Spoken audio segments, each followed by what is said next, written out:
ನಮಸ್ತೆ ವೀಕ್ಷಕರೇ, ನಾನು ಡಾಕ್ಟರ್ ಪ್ರಣಮ್ಯ, ಯೋಗ ಹಾಗೂ ಪ್ರಕೃತಿ ಚಿಕಿತ್ಸೆಯ ವೈದ್ಯೆ, ನಿಸರ್ಗ ಹಾಸ್ಪಿಟಲ್, ಸಹಕಾರ ನಗರ. ಇವತ್ತು ನಾವು ಬೇರೆ ಬೇರೆ ರೀತಿಯ ಸೀಡ್ಸಿನ ಲಾಭಗಳ ಬಗ್ಗೆ ತಿಳಿದುಕೊಳ್ಳೋಣ. ನಮ್ಮ ದೇಹಕ್ಕೆ 2 ತರದ ನ್ಯೂಟ್ರಿಯೆಂಟ್ಸಿನ ಅವಶ್ಯಕತೆ ಇರುತ್ತದೆ. ಒಂದು ಮ್ಯಾಕ್ರೋ ನ್ಯೂಟ್ರಿಯೆಂಟ್ಸ್ ಹಾಗೂ ಇನ್ನೊಂದು ಮೈಕ್ರೋ ನ್ಯೂಟ್ರಿಯೆಂಟ್ಸ್. ಮ್ಯಾಕ್ರೋ ನ್ಯೂಟ್ರಿಯೆಂಟ್ಸ್ ಅಂತ ಹೇಳಿದರೆ ನಮ್ಮ ದೇಹಕ್ಕೆ ಅಧಿಕ ಪ್ರಮಾಣದಲ್ಲಿ ಬೇಕಾಗುವಂತಹ ನ್ಯೂಟ್ರಿಯೆಂಟ್ಸ್. ಉದಾಹರಣೆಗೆ ಪ್ರೋಟೀನ್, ಕಾರ್ಬೋಹೈಡ್ರೇಟ್ ಹಾಗೂ ಫ್ಯಾಟ್ಸ್. ಮೈಕ್ರೋ ನ್ಯೂಟ್ರಿಯೆಂಟ್ಸ್ ಅಂತ ಹೇಳಿದರೆ ಕಡಿಮೆ ಪ್ರಮಾಣದಲ್ಲಿ ನಮ್ಮ ದೇಹಕ್ಕೆ ಬೇಕಾಗುವಂತಹ ಹಲವು ನ್ಯೂಟ್ರಿಯೆಂಟ್ಸ್. ಉದಾಹರಣೆಗೆ ವೈಟಮಿನ್ಸ್ ಹಾಗೂ ಮಿನರಲ್ಸ್. ಇವುಗಳು ಕಡಿಮೆ ಪ್ರಮಾಣದಲ್ಲಿ ನಮ್ಮ ದೇಹಕ್ಕೆ ಬೇಕಾದರೂ ಸಹ ಒಂದು ಪ್ರಮುಖವಾದ ಪಾತ್ರವನ್ನು ವಹಿಸುತ್ತದೆ. ನಮ್ಮ ದೇಹಕ್ಕೆ ಬೇಕಾಗುವಂತಹ ಹಲವು ಮೈಕ್ರೋ ನ್ಯೂಟ್ರಿಯೆಂಟ್ಸ್ ಅನ್ನು ನಾವು ಸೀಡ್ಸ್ಗಳಿಂದ ಪಡೆದುಕೊಳ್ಳಬಹುದು. ಬನ್ನಿ ಯಾವುದು ಅಂತ ನೋಡೋಣ. ಮೊದಲನೇದಾಗಿ ಚಿಯಾ ಸೀಡ್ಸ್. ಚಿಯಾ ಸೀಡ್ಸ್ ಒಂದು ಉತ್ತಮವಾದ plant source of omega 3. Omega 3 ನಮ್ಮ ಹಾರ್ಟ್ ಹೆಲ್ತಿಗೆ, ಸ್ಕಿನ್ ಅಂಡ್ ಐ ಹೆಲ್ತಿಗೆ ತುಂಬ ಮುಖ್ಯವಾಗಿರುತ್ತದೆ. ನಮ್ಮ ಇಮ್ಯುನಿಟಿಯನ್ನು ಚೆನ್ನಾಗಿ ರೆಗ್ಯುಲೇಟ್ ಮಾಡಲು ಸಹ ನಮಗೆ ಒಮೆಗಾ 3ನ ಅವಶ್ಯಕತೆ ಇರುತ್ತದೆ. ಒಮೆಗಾ 3ಯಲ್ಲಿ 3 ತರದ ಫ್ಯಾಟಿ ಆಸಿಡ್ಗಳು ಇರುತ್ತವೆ. ಮುಖ್ಯವಾಗಿ ALA, EPA ಹಾಗೂ DHA.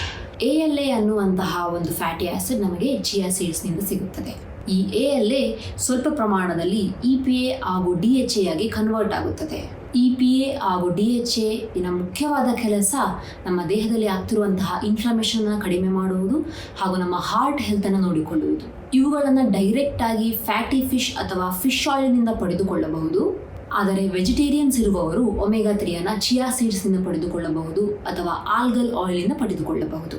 ಚಿಯಾ ಸೀಡ್ಸ್ ಜೊತೆಗೆ ಯೂಶುವಲ್ ಆಗಿ ಕನ್ಫ್ಯೂಸ್ ಆಗುವಂತ ಒಂದು seed sabja seeds or basil seeds. ನೋಡುವುದಕ್ಕೆ almost similar but slight colour variation ಇರುತ್ತದೆ. ಚಿಯಾ ಸೀಡ್ಸ್ ಸ್ವಲ್ಪ ಲೈಟ್ ಇರುತ್ತದೆ, ಸಬ್ಜಾ ಸೀಡ್ಸ್ ಡಾರ್ಕರ್ ಇರುತ್ತದೆ. ನ್ಯೂಟ್ರಿಷನಲಿ ಕೂಡ ಅವುಗಳಲ್ಲಿ ತುಂಬಾ ಡಿಫ್ರೆನ್ಸ್ ಇರುತ್ತದೆ. ಚಿಯಾ ಸೀಡ್ಸ್ನಲ್ಲಿ ಸಬ್ಜಾ ಸೀಡ್ಸ್ಗಿಂತ ಜಾಸ್ತಿ ಪ್ರಮಾಣದಲ್ಲಿ ಒಮೆಗಾ 3, ಕ್ಯಾಲ್ಸಿಯಂ ಹಾಗೂ ಡೈಟರಿ ಫೈಬರ್ ಅಂಶ ಇರುತ್ತದೆ. ಸಬ್ಜಾ ಸೀಡ್ಸ್ ಅನ್ನು ನಾವು ಮುಖ್ಯವಾಗಿ ಅದರ ಕೂಲಿಂಗ್ ಪ್ರಾಪರ್ಟೀಸ್ಗೆ ಉಪಯೋಗಿಸುತ್ತೇವೆ. ಇವುಗಳನ್ನು ಬಳಸುವ ವಿಧಾನ ಒಂದೇ. ಇವುಗಳನ್ನು ನೀರಲ್ಲಿ ನೆನೆಸಿ ಅದನ್ನು ಉಪಯೋಗಿಸಬೇಕು. ಚಿಯಾ ಸೀಡ್ಸ್ ಒಂದು 20 ರಿಂದ 30 ನಿಮಿಷದ ನಂತರ ಸ್ವೆಲ್ ಆಗುತ್ತದೆ. ಸಬ್ಜಾ ಸೀಡ್ಸ್ ಜಸ್ಟ್ 5 ರಿಂದ 10 ನಿಮಿಷದ ನಂತರ ಸ್ವೆಲ್ ಆಗುತ್ತವೆ. ಇವೆರಡೂ ಸೀಡ್ಸ್ಗಳನ್ನು ನೆನೆಸಿಯೇ ಬಳಸಬೇಕು. ಚಿಯಾ ಸೀಡ್ಸ್ ಅನ್ನು ನೀವು ಕ್ಯಾಲ್ಸಿಯಂ, ಒಮೆಗಾ 3 ಹಾಗೂ ಡೈಟರಿ ಫೈಬರಿಗೋಸ್ಕರ ಉಪಯೋಗಿಸಬಹುದು ಹಾಗೂ ಸಬ್ಜಾ ಸೀಡ್ಸ್ ಅನ್ನು ನೀವು ದೇಹವನ್ನು ತಂಪು ಮಾಡಲು ಉಪಯೋಗಿಸಬಹುದು. ನೆಕ್ಸ್ಟ್ ನಾವು ಫ್ಲಾಕ್ ಸೀಡ್ಸಿನ ಬಗ್ಗೆ ತಿಳಿದುಕೊಳ್ಳೋಣ. ಫ್ಲಾಕ್ ಸೀಡಲ್ಲೂ ಸಹ ಒಮೆಗಾ 3 ಪರ್ಟಿಕ್ಯುಲರ್ಲಿ ALA ಇರುತ್ತದೆ.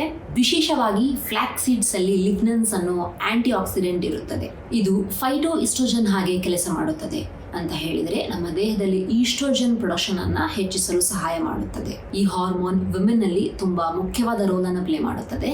ಹೆಂಗಸರು ಅವರ first 15 days of the menstrual cycle ಅಲ್ಲಿ ಫ್ಲಾಕ್ ಸೀಡ್ ಹಾಗೂ ಪಂಪ್ಕಿನ್ ಸೀಡ್ಸ್ ಅನ್ನ ಸೇವಿಸಬೇಕು.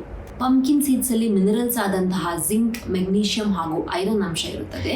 ಇದರಲ್ಲಿ ಇರುವಂತಹ ಜಿಂಕ್ ಹಾಗೂ ಮೆಗ್ನೀಷಿಯಂ ಈಸ್ಟ್ರೋಜನ್ ಪ್ರೊಡಕ್ಷನ್ ಅನ್ನ ಬೂಸ್ಟ್ ಮಾಡುತ್ತದೆ. ಸೊ ಫ್ಲಾಕ್ ಸೀಡ್ಸ್ ಅಲ್ಲಿ ಇರುವಂತಹ ಲಿಗ್ನನ್ಸ್ ಹಾಗೂ ಪಂಪ್ಕಿನ್ ಸೀಡ್ಸ್ ಅಲ್ಲಿ ಇರುವಂತಹ ಜಿಂಕ್ ಹಾಗೂ ಮೆಗ್ನೀಷಿಯಂ ಎಲ್ಲ ಒಟ್ಟಿಗೆ ಸೇರಿ ನಮ್ಮ ದೇಹದಲ್ಲಿ ಈಸ್ಟ್ರೋಜನ್ ಪ್ರೊಡಕ್ಷನ್ ಅನ್ನ ಬೂಸ್ಟ್ ಮಾಡಿ ಆಂಡ್ರೋಜನ್ ಪ್ರೊಡಕ್ಷನ್ ಅನ್ನ ಕಡಿಮೆ ಮಾಡುತ್ತದೆ. ಇದು ನಮ್ಮ ಮೆನ್ಸ್ಟ್ರಲ್ ಸೈಕಲ್ ಅನ್ನ ಇಂಬ್ಯಾಲೆನ್ಸ್ ಅನ್ನ ಕರೆಕ್ಟ್ ಮಾಡಲು ಸಹಾಯ ಮಾಡುತ್ತದೆ. ಸೊ ಬೇಸಿಕಲಿ ಮೆನ್ಸ್ಟ್ರಲ್ ಸೈಕಲಿನ ಫಸ್ಟ್ 15 ಡೇಸ್ ಅನ್ನು ನಾವು ಫಾಲಿಕ್ಯುಲರ್ ಫೇಸ್ ಅಂತ ಕರಿತೇವೆ. ಈ ಫೇಸ್ ಅಲ್ಲಿ ನಮಗೆ ಮುಖ್ಯವಾಗಿ ಈಸ್ಟ್ರೋಜನ್ನಿನ ಅವಶ್ಯಕತೆ ಇರುತ್ತದೆ. ಹಾಗಾಗಿ ಈ 15 ಡೇಸ್ ನಾವು ಫ್ಲಾಕ್ ಸೀಡ್ಸ್ ಹಾಗೂ ಪಂಪ್ಕಿನ್ ಸೀಡ್ಸ್ ಅನ್ನು ನಾವು ಸೇವಿಸಬೇಕು. ಮೆನ್ಸ್ಟ್ರಲ್ ಸೈಕಲಿನ 15th to 30th ಡೇ ನಾವು ಲೂಟಿಯಲ್ ಫೇಸ್ ಅಂತ ಹೇಳ್ತೇವೆ. ಈ ಫೇಸ್ ಅಲ್ಲಿ ನಮಗೆ ಪ್ರೊಜೆಸ್ಟರಾನ್ ಹಾರ್ಮೋನಿನ ಅವಶ್ಯಕತೆ ಇರುತ್ತದೆ. ಹಾಗಾಗಿ ಈ ಫೇಸ್ ಅಲ್ಲಿ ನಾವು ಪ್ರೊಜೆಸ್ಟರಾನ್ ಹಾರ್ಮೋನ್ ಪ್ರೊಡಕ್ಷನ್ ಅನ್ನ ಬೂಸ್ಟ್ ಮಾಡುವಂತಹ ಸೀಡ್ಸ್ ಅನ್ನ ಸೇವಿಸಬಹುದು. ಉದಾಹರಣೆಗೆ ಸನ್ಫ್ಲವರ್ ಸೀಡ್ಸ್ ಹಾಗೂ ಸೆಸಮೆ ಸೀಡ್ಸ್.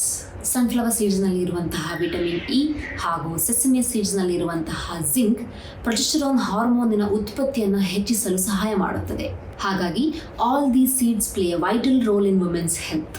ಇವೆಲ್ಲ ಬಿಟ್ಟು ಬೇರೆ ಬೆನಿಫಿಟ್ಸ್ ಏನು ಅಂತ ಕೇಳಿದರೆ, ಪಂಪ್ಕಿನ್ ಸೀಡ್ಸ್ ನಮ್ಮ ಮಸಲ್ ಅಂಡ್ ನರ್ವ್ ಹೆಲ್ತ್ ಅನ್ನು ಸಪೋರ್ಟ್ ಮಾಡುತ್ತದೆ ಹಾಗೂ ಗಂಡಸರಲ್ಲಿ ಪ್ರೋಸ್ಟೇಟ್ ಹೆಲ್ತ್ ಕೂಡ ನೋಡಿಕೊಳ್ಳುತ್ತದೆ.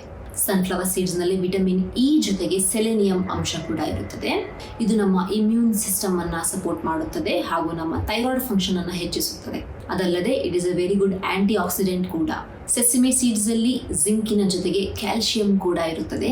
ಸೆಸಮೆ ಸೀಡ್ಸ್ ಅಲ್ಲಿ 2 ತರ ಇರುತ್ತವೆ, ನಿಮಗೆ ಗೊತ್ತಿರಬಹುದು, ಬಿಳಿ ಎಳ್ಳು ಹಾಗೂ ಕಪ್ಪು ಎಳ್ಳು. ಎರಡೂ ಸಹ ಆಲ್ಮೋಸ್ಟ್ ಸೇಮ್. ಎರಡರಲ್ಲೂ ಸಹ ಅಧಿಕ ಪ್ರಮಾಣದಲ್ಲಿ ಹೆಲ್ದಿ ಫ್ಯಾಟ್ಸ್ ಇರುವ ಕಾರಣ ನಮ್ಮ ಹಾರ್ಟ್ ಹೆಲ್ತಿಗೆ ಅದು ತುಂಬಾ ಒಳ್ಳೆಯದು. ಆದರೆ ಕಪ್ಪು ಎಳ್ಳಿನಲ್ಲಿ ಜಾಸ್ತಿ ಪ್ರಮಾಣದಲ್ಲಿ ಆಂಟಿ ಆಕ್ಸಿಡೆಂಟ್ಸ್ ಹಾಗೂ ಡಯಟರಿ ಫೈಬರ್ ಇರುತ್ತದೆ. ಇವೆಲ್ಲ ಬಿಟ್ಟು ನೀವು ವಾಟರ್ಮೆಲನ್ ಸೀಡ್ಸ್ ಕೂಡ ಸೇವಿಸಬಹುದು. ಅದು ನಮ್ಮ ದೇಹಕ್ಕೆ ತುಂಬಾ ಒಳ್ಳೆಯದು. ವಾಟರ್ಮೆಲನ್ ಸೀಡ್ಸ್ ಅಲ್ಲಿ ಮೆಗ್ನೀಷಿಯಂ ಹಾಗೂ ಐರನ್ ಇರುವ ಕಾರಣ ನಮ್ಮ ಮಸಲ್ ಹೆಲ್ತ್ ಹಾಗೂ ಸ್ಕಿನ್ ಅಂಡ್ ಹೇರ್ ಹೆಲ್ತ್ಗೆ ಇದು ತುಂಬಾ ಒಳ್ಳೆಯದು. ಇವು ಹಲವು ನ್ಯೂಟ್ರಿಷನಲಿ ಬೆನಿಫಿಷಿಯಲ್ ಸೀಡ್ಸ್. ಇನ್ನೂ ಹಲವು ಸೀಡ್ಸಿನ ಬಗ್ಗೆ ತಿಳಿದುಕೊಳ್ಳಲು ವಿಸಿಟ್ ನಿಸರ್ಗ ಹಾಸ್ಪಿಟಲ್ ಸಹಕಾರ ನಗರ. Thank you.